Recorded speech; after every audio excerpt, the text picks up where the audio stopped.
Would you like some simple ways to stop being a total stress head in your practice? Well, stick around. Today we're talking about 3 tips to eliminate stress and overwhelm. I'm really excited, but first, I'm Tristan Bond, CEO of Practice Acceleration, and what we do is we help great healthcare professionals create thriving businesses that give them more profits, more freedom, and run like clockwork.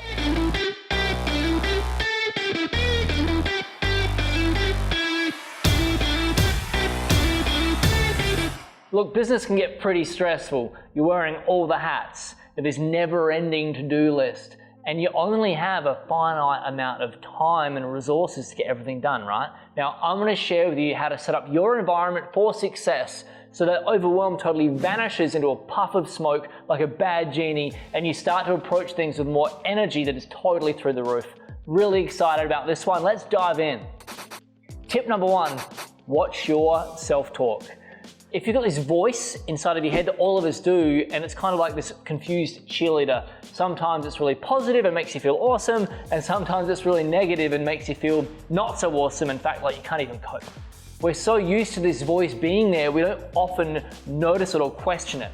And that's when some really damaging self-talk can sneak through and kind of subliminally program us in a negative way. So over the next couple of days, keep a notebook with you and jot down the things that your inner cheerleader or critic is saying to you every day. Now, when I first did this, I noticed I was feeding myself with a lot of rubbish, and that made me feel less able to approach each day with confidence and rise above the challenges which inevitably popped up as part of being a business owner. When you talk to yourself, do you talk to yourself the way that you would speak to someone that you like and respect? It's a good question to ask. Become aware of what you're feeding into your own mind and start to replace the negative things you say with more positive alternatives. For example, you might find yourself saying, I can't figure this out, I'm never going to get it. Replace that with, I'm learning right now, and sometimes I get a bit stuck for just a minute, but I persevere because I know that eventually I'm going to get there. It's a much better way of reframing. Notice how different that reframe makes you feel.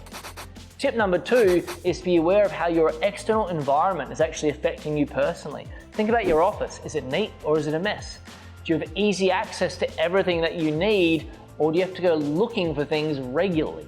Look, if you're surrounded by confusion and clutter, that's going to have an effect on your internal mental state, on your inner game. Remember this, mess equals stress. It represents chaos. Is that what you want to be feeding your mindset with every day? I don't think so. Also, think about your office space. Does it have enough light and sunshine? Is it open and accessible? And if not, what can you do to brighten up the rooms and make them feel more energizing? You are reacting to your environment whether you realize it or not. So make sure that your environment reflects back to you how you want to feel. All right, we're up to tip number 3. Tip number 1 was all around your internal space, around your mindset. Tip number 2 was about your external environment. Tip number 3 is about your relationships. So think about your colleagues. Do they make you feel excited about going to work every day, or do they bring you down? Do they cause problems? Are they energy vampires? Look, running a business takes a ton of energy, and not just from yourself, but from the rest of your team. Now, what kind of energy are they bringing to the table every day?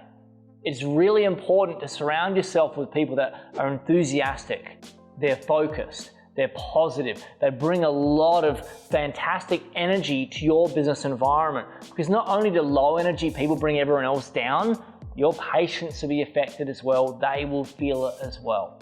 You want your patients to feel incredible. You want them to feel excited about their treatment. You want them to love coming to your practice. So if you've got people on your team that are playing at about 50 to 60%, either manage them up to bring it to 100% or manage them out and bring in new people to match the kind of energy that you want to feel and that your patients want to feel. Now, these 3 tips, they might sound really simple, and they are, but they are extremely effective when you start to put them to work as a habit. So give it a go. I promise you, you'll start to feel less stressed, experience less overwhelm within a very short period of time.